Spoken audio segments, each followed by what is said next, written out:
صحیح پڑھا ہی نہیں ہوتا، یا پڑھا ہوتا ہے تو سمجھا ہی نہیں ہوتا۔ بہت مرتبہ ایسا ہوتا ہے کہ انہوں نے وہ سوال پڑھا ہی نہیں ہوتا جو لکھا ہوتا ہے، بلکہ وہ سوال پڑھا ہوتا ہے جو ان کے ذہن میں ہوتا ہے اور اسی کا جواب لکھ دیتے ہیں۔ ان تمام صورتوں میں نتیجہ کیا آئے گا؟ 0۔ نوجوان فیل ہو جاتا ہے، دکھ ہوتا ہے، مگر مجبوری ہے۔ جواب جاننے والے نہ جاننے والوں کے لیے والوں کو ایک سے نمبر تو نہیں دیے جا سکتے نا، سمجھنے والا نہ سمجھنے والا برابر تو نہیں ہو سکتے۔ نوجوان کورس دہرا کر اگلی مرتبہ پاس ہو جائے گا۔ 5 سوال ایسے ہوں گے جن کا جواب دیے بغیر انسان کے قدم روز قیامت اپنی جگہ سے ہل ہی نہیں سکیں گے۔ ہم اپنے پرچے کو دھیان سے تیار کریں، وہ تو دوبارہ ریپیٹ کر لے گا، 2 دفعہ ایک کلاس کو پڑھ لے گا، ہمیں تو دوبارہ زندگی نہیں مل رہی نا۔ ہم تو گئے، آنکھیں بند ہوئیں، قبر میں گئے تو بس گئے، بس۔ تو پھر ہم سے وہاں پہ ہم نہیں ہل سکیں گے روز قیامت پہ۔ 5 سوالوں کا جواب ہمیں دینا ہی پڑے گا۔ نمبر 1، عمر کہاں گزاری؟ نمبر 2، جوانی کن کاموں میں خرچ کی؟ نمبر 3، مال کہاں سے کمایا؟ نمبر 4، کہاں خرچ کیا؟ نمبر 5، جو سیکھا اس پر کتنا عمل کیا؟ جو پڑھا اس پہ کتنا عمل کیا؟ اگر قرآن کو پڑھا، زبانی تو ہم کہتے 4 سپارے پڑھ لیے، 3 پڑھ لیے، تو بیچ میں سے ترجمہ تشریح پڑھا نہیں ہوتا، کوئی ضروری باتوں کو ہم نے انڈر لائن کیا نہیں ہوتا، تو اس پڑھنے کا کیا ہے؟ اندھے ہیں نا گویا، ایسے منہ مارا ادھر ادھر ایک جانور نے اور ایک کھیت میں سے گزر گیا، وہی حساب ہے۔ کبھی میں سوچتی ہوں کہ ایسا تو نہیں ہے کہ یہ پرچہ بھی ہم صحیح طریقے پر پڑھ ہی نہیں سکے، یا پڑھا مگر سمجھ ہی نہیں سکے کہ اللہ ہم سے چاہتا کیا ہے۔ پوچھنے والا پوچھتا رہ گیا، تم کہاں چلے جا رہے ہو؟ قرآن مجید میں جگہ جگہ ہے نا، تم انسان کہاں چلے جا رہے ہو؟ ہم نے سنا ہی نہیں، غور ہی نہیں کیا۔ اس امتحان کا تو کوئی ری ٹیک بھی نہیں ہے نا، کوئی سپلی بھی نہیں، کوئی ایئر بیگ بھی نہیں۔ اللہ نہ کرے کہ اس وقت ہمارے عزیزوں یا ہماری اولادوں کے پاس سوائے اس حسرت کے کچھ نہ ہو، پھر ہم کہیں کاش ہم اس بات کو سن لیتے یا سمجھتے تو آج ہم اہل دوزخ میں سے نہ ہوتے۔ لیکن سمجھ لیتے تو بات ہے نا، سنتے تو بات ہے نا۔ جو تھا اچھا تھا الحمدللہ، جو ہے بہتر ہے ماشاءاللہ، جو ملے گا بہترین ملے گا کیونکہ اللہ دے گا انشاءاللہ۔ یہ لفظ الحمدللہ، انشاءاللہ، ماشاءاللہ، اس کو پکڑ لیں۔ جب آپ تنہا محسوس کریں اور کوئی بات کرنے کو نہ ہو تو اللہ سے جڑ جائیں۔ اللہ کبھی مصروف نہیں ہوتا، اللہ کے پاس ہمارے ہر سوال کا جواب ہوتا ہے جو ہمیں سکون دیتا ہے۔ یاد رکھیں، ایک دن ہم نے چپکے سے چلے جانا ہے اور کسی کو خبر بھی نہیں ہونی۔ اے ہمارے پاک پروردگار، ہمیں ایسی موت دے کہ لوگ بعد میں اگر ذکر کریں تو ان کی نیکیوں میں اضافہ ہو، ان کے الفاظ ہماری مغفرت کا ذریعہ بنے۔ بندے کی بہتری خدا بندے سے بہتر جانتا ہے، گھبرانے کی بات نہیں ہے، لیکن اللہ کو راضی کرنے والے کام کریں تبھی وہ ہمارے لیے بہتری کرے گا نا۔ آج میں آپ کو بتاؤں گی ایک تو نماز تہجد کے متعلق۔ کئیوں نے مجھ سے پوچھا ہے کہ نماز تہجد پہ کوئی کچھ کہتا ہے، کوئی کچھ کہتا ہے، آپ ذرا اس پہ سیر حاصل تبصرہ کر دیں۔ میں بھی کوئی عقل والی تو نہیں ہوں، لیکن جو میرے علم میں انشاءاللہ بتاؤں گی۔ اس کے علاوہ آج لوگوں نے جو کوشچن پوچھے ہیں وہ ہے حل مشکلات کا حل کیسے ہوگا؟ غم کو دور کرنے کے لیے اور دل کو خوش رکھنے کے لیے ہمیں کیا پڑھنا چاہیے؟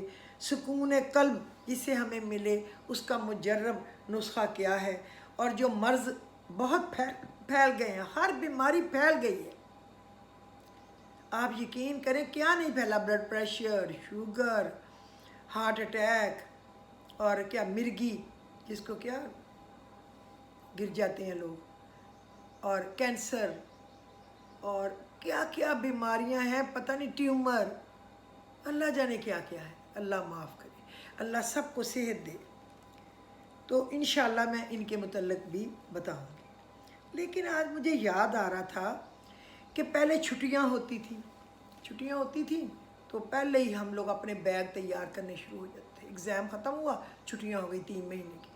اب جناب ہم نے کیا کرنا ہے، سامان باندھ لیا ہے، ہم نے اپنی پھپھو جان کے گھر جانا ہے، یا ہم نے اپنے نانا ہاؤس جانا ہے، یا ہم نے اپنے دادا ہاؤس جانا ہے، یا ہم نے اپنے ماموں ہاؤس جانا ہے۔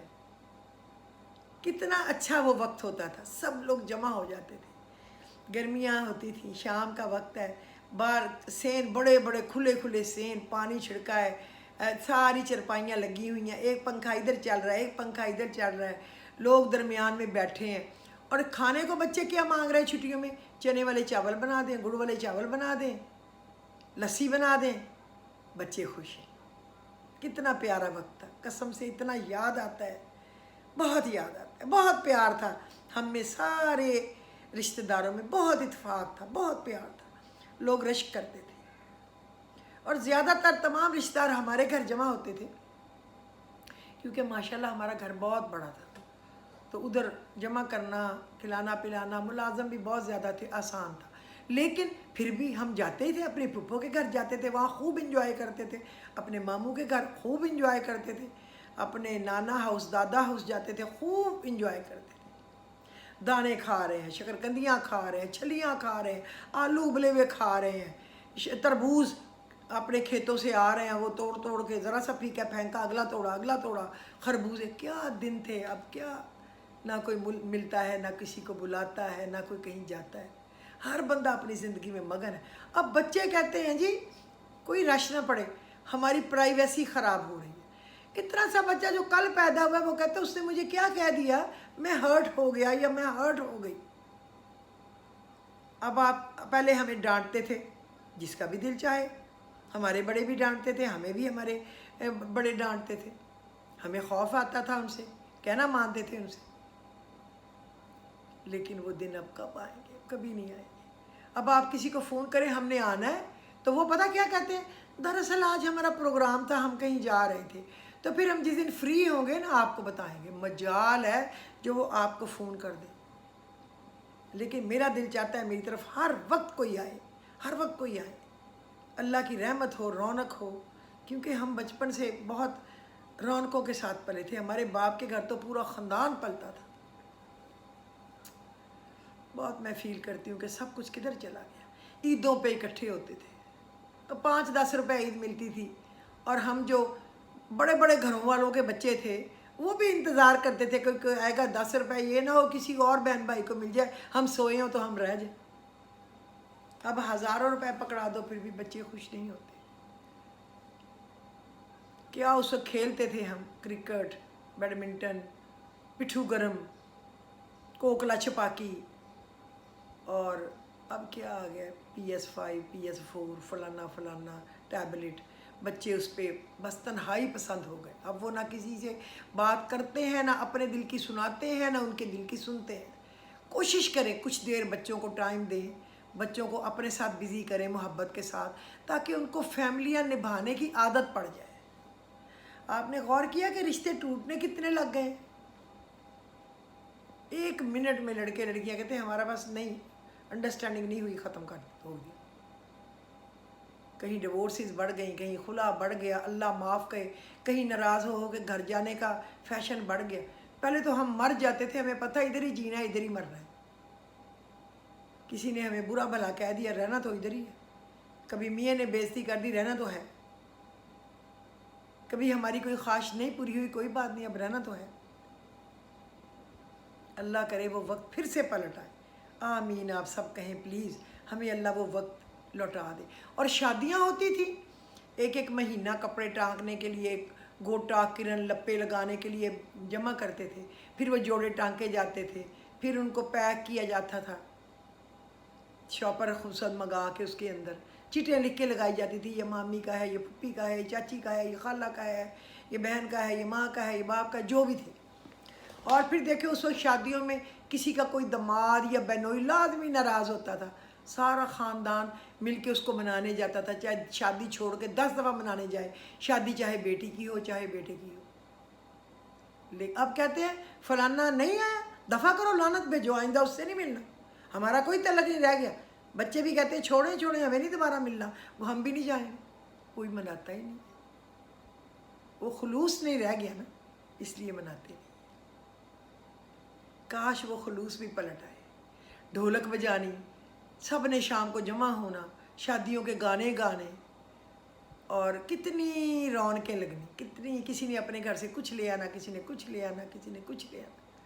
اب تو بس ویڈنگ ہال میں یا ہوٹل میں شادی، ادھر سے اپنے اپنے گھر دفع ہو، بس لوگ پہلے ہی اپنے کمرے ہوٹلوں میں بک کر کے آتے ہیں، وہاں رہیں گے اور وہ شادی اٹینڈ کر کے چلی جائیں۔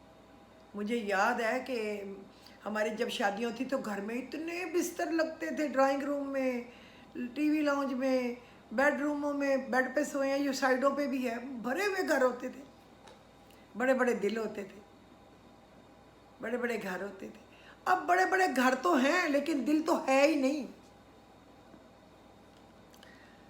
اف اللہ، اب شاید ہم سے اللہ ناراض ہو گیا، ساری خوشیاں ہی چلی گئی، کیا کریں۔ مہمان آتے تھے تو خوشیاں ہی چڑھ جاتی تھی کئی دن پہلے، یہ یوں کرو، یہ وہ کرو، یہ چیزیں جمع کرو، اب پجیریاں بناؤ، اب پنیاں بناؤ، گاجر کے حلوے بناؤ، فلانا بناؤ، وہ کیونکہ فلانوں نے آنا ہے اتنے دن ہے تو یہ سارے دن کھانا پینا ہے، عیش کرنی ہے۔ اور ہمارے تو ماشاءاللہ گھر میں باغ بھی تھا، آموں پہ چڑھنا ہے، ادھر ہی بیٹھ کے کھانا ہے، آموں سے اترے ہیں تو جامن، جامن سے اترے ہیں تو خوبانی، آلو بخارا، آڑو، اس سے اترے ہیں تو فالسے، اس سے اترے ہیں تو جامن، اس سے اترے ہیں تو کچھ اور، پپیتے، گریپ فروٹ، پھر اپنی سبزیاں ادھر ہی سے اکھیڑنی ہیں۔ اتنے بڑے بڑے گھر تھے ماشاءاللہ، سب کچھ تھا، بہت یاد آتا ہے، یقین کریں۔ یہ امی کی بہن بنی ہوئی ہے، یہ ابو کے بھائی بنے ہوئے ہیں، یہ فیملی کی طرح ملتے اور رہتے تھے۔ کاش وہ دل پھر وہ اللہ تعالیٰ الٹا دے، واپس لے آئے۔ اچھا، اب میں آپ کو بتاؤں حل مشکلات کا بہترین وظیفہ۔ حضرت انس بن مالک رضی اللہ عنہ سے روایت ہے، نبی کریم صلی اللہ علیہ وسلم مشکل میں یہ دعا فرماتے تھے، اللہم لا سہل الا ما جعلتہ سہلا وانت تجعل الحزن سہلا اذا شئت۔ اے اللہ، کچھ آسان نہیں مگر جسے آپ آسان بنا دیں، آپ غم کو جب چاہیں آسان کر دیں۔ یہ پڑھا کریں، انشاءاللہ آپ کی مشکلوں کی گرہ کھل جائیں گی۔ اور یہ بھی پڑھ سکتے ہیں، ربی یسر ولا تعسر وتمم بالخیر وبک نستعین، ربی یسر ولا تعسر وتمم بالخیر بک نستعین۔ اے اللہ ہمارے کاموں میں آسانیاں دے اور مشکلات نہ دے، ربی یسر ولا تعسر وتمم بالخیر، اور ہر کام کے ختم ہونے کا انجام اچھا کر، وبک نستعین، اور ہم تجھی سے اے اللہ مدد مانگتے ہیں۔ یہ بھی بہت پیاری دعا، یہ دونوں دعائیں آپ کے لیے گفٹ ہے، آپ یاد رکھیں۔ اچھا، غم کو دور کرنے اور دل کو خوش رکھنے کے لیے کیا ہے؟ آپ صلی اللہ علیہ وسلم نے فرمایا، جو شخص صبح کے وقت سورہ یاسین پڑھے گا وہ شام تک خوش رہے گا، اور جو شخص اسے شام کے وقت پڑھے گا وہ صبح تک فرحت و خوشی میں رہے گا۔ ہمیں اس شخص نے خبر دی ہے جس نے یہ تجربہ بھی کیا۔ اور میں آپ کو ایک اور بتاؤں، سورہ یاسین جب پڑھیں تو 7 جگہ مبین آتا ہے، 7 جگہ آپ رک کے 14 دفعہ کہیں، یا وہاب یا وہاب یا وہاب، اے بے تحاشا دینے والے، اور 15ویں دفعہ آپ کہہ دیں، یا وہاب حبلی من نعمت الدنیا والآخرہ، اے دینے والے نعمتوں کے، مجھے دونوں جہانوں کی نعمتیں دیں، نعمت الدنیا والآخرہ، دنیا کی بھی اور آخرت کی بھی نعمتیں۔ یہ آپ 14 دفعہ یا وہاب پڑھ کے 15ویں دفعہ کہیں، یا وہاب حبلی من نعمت الدنیا والآخرہ انک انت الوہاب، اور جب پوری ختم ہو جائے تو آپ 21 دفعہ پڑھیں، اور پھر 21ویں دفعہ آپ یہ لمبی والی دعا ساتھ پڑھ لیں، اور ہر مبین پہ رک کے آپ پڑھیں، لإیلاف قریش ایلافہم رحلۃ الشتاء والصیف فلیعبدوا رب ھذا البیت الذی اطعمہم من جوع وآمنہم من خوف۔ 7 دفعہ ہر مبین پہ 7 دفعہ، تو 49 بن جائے گا۔ اس سے کیا فائدہ ہوگا؟ ایک تو رزق کھلے گا، ایک آپ کو خوف سے، گھبراہٹ سے امن ملے گا۔ اللہ نے کہا ہے تمہیں کھانے کو میں تمہیں کھانے کو دیا اور خوف سے امن دیا. اتاما من جوئیں، تمہیں کھانے کو رزق دیا بھوکے کو، اور آپ کو خوف سے امن دیا. اس سے آپ دشمن سے امن میں آ جائیں گے، خوف سے امن میں آ جائیں گے، رزق بڑھ جائے گا اور دل آپ کا مسرور ہو جائے گا. پھر میں ایک اور بھی طریقہ بتاؤں گی آپ کو کل انشاءاللہ، سورہ یاسین اور سورہ ملک کو کس طرح پڑھ کے آپ اور اس کے نتیجے نکال سکتے ہیں اللہ کے حکم سے. اللہ کے کلام میں تو خزانے ہی خزانے ہیں. آپ اور میں اکٹھے کرنے والے بنے، سمیٹنے والے بنے. وہ تو دینے کے لیے تیار بیٹھا، اسے تو بنائے ہی انسانوں کے لیے، ہمارے لیے، انسان جنات جو اس نے پیدا کیے سب کے لیے بنائے. جنات انسانوں سے بھی زیادہ ہیں، پہلے تھے ہی وہ، ہم بعد میں اللہ نے ہمیں ایڈ کیا ہے. لہذا جنات ہیں، گھبرانے کی ضرورت نہیں ہے. وہ نیک بھی ہیں، بد بھی ہیں، جیسے انسان اچھے بھی ہیں برے بھی ہیں، اسی طرح. اچھا، سکون قلب کا مجرب نسخہ. آپ صلی اللہ علیہ وسلم نے فرمایا جو شخص استغفار کو پابندی سے پڑھے اللہ تعالیٰ اس کو ہر غم سے نجات فرماتا ہے. وہ استغفار یہ ہے: استغفر اللہ ربی من کل ذنب و اتوب الیہ. میں مغفرت چاہتا ہوں اس اللہ سے جس کے سوا کوئی معبود نہیں، جو زندہ ہے، حی و قیوم ہے، اس کی طرف ہی میں متوجہ ہوتا ہوں. ٹھیک، استغفر اللہ الذی لا الہ الا هو الحی القیوم و اتوب الیہ. استغفر اللہ الذی لا الہ الا هو الحی القیوم و اتوب الیہ.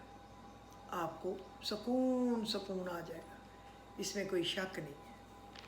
اچھا، پھر میں آپ کو بتاؤں مرض سے شفا کی دعا، جسم کی حفاظت.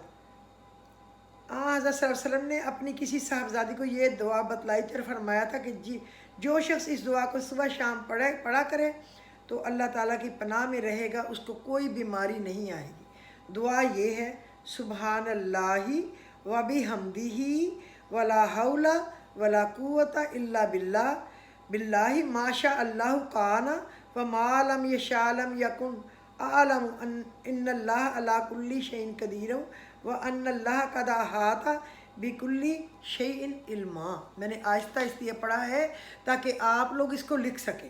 سبحان اللہ و بحمدہ ولا حول ولا قوت الا باللہ ما شاء اللہ کان وما لم یشاء لم یکن، اعلم ان اللہ علی کل شیء قدیر وان اللہ قد احاط بکل شیء علما.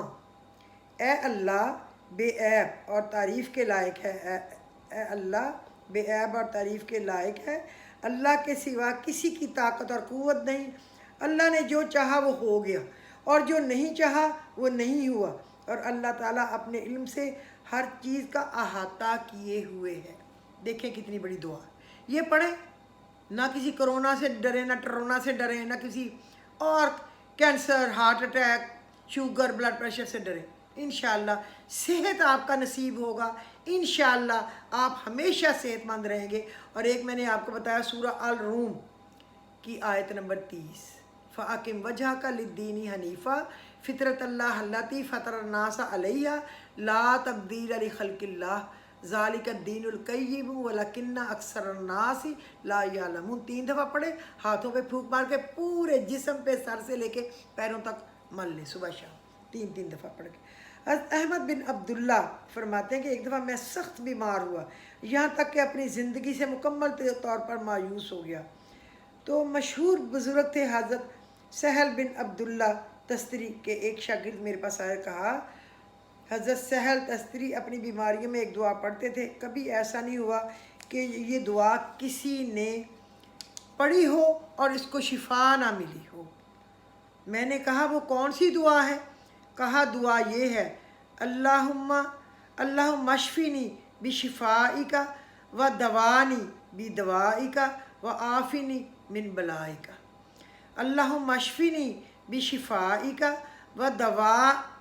و داوینی بدوائک و عافنی من بلائک. تو میں مسلسل یہ دعا پڑھتا رہا اور اللہ نے مجھے شفا دے دی.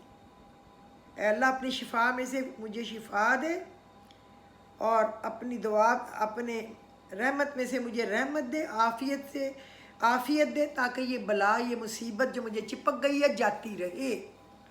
تو جب آپ پڑھیں گے بیماری کا کوئی کام نہیں ہے کہ وہ آپ تک آئے، بیماری دفعہ دور، لیکن آپ پڑھیں، خدا کے لیے پڑھیں اور اس کو اپنی ڈائریوں پہ لکھ لیں۔ اللہ آپ کو لکھنے کی توفیق دے، پڑھنے کی توفیق دے اور عمل کرنے کی توفیق دے۔ میں تو کہہ ہی سکتی ہوں نا۔ اچھا اب میں تہجد کا آپ کو بتاؤں، اس کی کم از کم 2 رکعتیں ہیں اور مسنون رکعت 8 ہے، اور مشائخ کے ہاں 12 رکعت کا معمول بھی ہے۔ بعد نماز عشاء سو کر جس وقت بھی اٹھ جائیں پڑھ سکتے ہیں۔ بہتر وقت 2 ہے، نصف شب یا آخر شب۔ تہجد کے لیے اٹھنے کا یقین ہو تو وطر رات کو چھوڑ سکتے ہیں، اس صورت میں وطر کو نماز تہجد کے ساتھ آخر میں پڑھیں، یوں کل 11 رکعت بن جائیں گی، ورنہ وطر بھی نماز عشاء کے ساتھ پڑھ لینا بہتر ہے۔ یعنی 8 پڑھتے ہیں اور پھر آپ 3 وطر پڑھتے ہیں نا، تو آپ کے 11 بن جاتے ہیں۔ اور اصل میں یہی وہ وطر ہیں جو کہ تراویحوں میں تراویح کی شکل میں آ جاتے ہیں، وہ یہی تہجد ہے اور وطر۔ یہ نماز تنہائی میں اللہ تعالیٰ سے مناجات اور ملاقات کا دروازہ ہے اور انوار و تجلیات کا خاص وقت ہے۔ احادیث نبی صلی اللہ علیہ وسلم میں ہے، اس کی بہت فضیلت بیان ہوئی ہے۔ حضرت عبداللہ بن عمر سے روایت ہے کہ نبی کریم صلی اللہ علیہ وسلم نے فرمایا، اللہ تعالیٰ کو تمام نفل نمازوں میں سب سے زیادہ محبوب نماز صلاۃ داؤد صلی اللہ علیہ وسلم ہے۔ وہ آدھی رات سوتے، پھر اٹھ کر تہائی رات عبادت کرتے اور پھر چھٹے حصے میں سو جاتے۔ صلاۃ داؤد علیہ السلام تو حضرت داؤد ہی ہے نا، وہ پڑھتے تھے اس طرح۔ اللہ نے پھر ان کو کتنا کچھ فضل عطا کیا تھا۔ اچھا پھر یہ ایک اور روایت ہے حضرت ابو ہریرہ سے کہ نبی کریم صلی اللہ علیہ وسلم نے فرمایا، فرض نمازوں کے بعد سب سے افضل نماز نماز تہجد ہے۔ مومن کا شرف نماز تہجد اور افتخار لوگوں سے استغنا ہے۔ حضرت ابو ہریرہ سے روایت ہے کہ حضور صلی اللہ علیہ وسلم نے فرمایا کہ رات میں پچھلی تہائی باقی رہتی ہے تو اللہ رب العزت آسمان دنیا پر تجلی فرما کر ارشاد فرماتا ہے کوئی دعا کرنے والا کہ میں اس کی دعا قبول فرماؤں؟ ہے کوئی مانگنے والا میں اس کو عطا فرماؤں؟ ہے کوئی مغفرت چاہنے والا کہ میں اس کی بخشش کروں؟ روایت ہے حضور پاک صلی اللہ علیہ وسلم نے فرمایا، اے لوگو سلام کرنا عام کرو، لوگوں کو کھانا کھلاؤ، رشتہ داروں سے نیک سلوک کرو اور رات کو اس وقت نماز پڑھو جب لوگ سوتے ہوں، تم سلامتی کے ساتھ جنت میں داخل ہو جاؤ گے۔ حضرت اسماء بنت یزید رضی اللہ عنہ سے روایت ہے کہ قیامت کے دن لوگ ایک میدان میں جمع کیے جائیں گے اور اس وقت پکارنے والا پکارے گا، کہاں ہیں وہ لوگ جن کی کروٹیں خواب گاہوں سے جدا ہوتی تھیں؟ ایسے لوگ کھڑے ہوں گے جو تھوڑے ہوں گے اور بغیر حساب و کتاب کے جنت میں داخل ہو جائیں گے۔ اس کے بعد دوسرے لوگوں کے حساب کا حکم ہوگا۔ ابو امامہ سے روایت ہے کہ نبی کریم صلی اللہ علیہ وسلم نے فرمایا، قیام اللیل یعنی نماز تہجد کو اپنے اوپر لازم کر لیں کہ یہ گزشتہ نیک لوگوں کا طریقہ ہے، تمہارے رب کی قربت کا ذریعہ اور برائیوں کا کفارہ اور گناہوں سے رکاوٹ ہے، تو یہ پڑھا کریں۔ اچھا میں نے کئی دفعہ دیکھا ہے کہ تہجد ہم پڑھتے بھی ہیں، ہم نفل پہ نفل پڑھتے چلے جاتے ہیں، اس کے بعد تسبیحاں تو دعا کرنا بھول جاتے ہیں۔ اللہ کو ہمارے دل کی دعائیں تو پتہ ہی ہوتی ہیں، لیکن دعا مانگنا بڑا افضل ہے۔ میں کئی دفعہ بھول جاتی ہوں، تسبیحوں کے لالچ میں پڑھ جاتی ہوں، فجر کو یہ بھی پڑھ لوں یہ بھی پڑھ لوں، دعا بھول جاتی ہوں۔ دعا خوب مانگا کرے، دعا عبادت کا مغز ہے۔ اکیلی عبادت تو اللہ قبول کرے۔ حضور پاک صلی اللہ علیہ وسلم نے کہا جو درود بے حساب پڑھے اس کو مانگنے کی ضرورت ہی نہیں ہے، اس کو بن مانگے ہر چیز ملے گی جو کچھ اس کے دل میں ہے۔ درود شریف کی بھی کثرت کیا کریں، آیت الکرسی بہت پڑھا کریں، سورہ بقرہ کی آمن الرسول وہ پڑھا کریں، قل اللہم مالک الملک تؤتی الملک یہ بہت پڑھا کریں، لقد جاءکم کو بہت پڑھا کریں، ایسے پڑھا کریں کہ گویا گنگنایا کریں، حضور پاک کو اس سے عشق ہے۔ تیسرا کلمہ بہت پڑھا کریں، استغفار بہت کیا کریں۔ اچھا دوسرا میں آپ کو بیماریوں سے بچنے کی چھوٹی سی بات بتاؤں۔ پہلے زمانے میں جب ہماری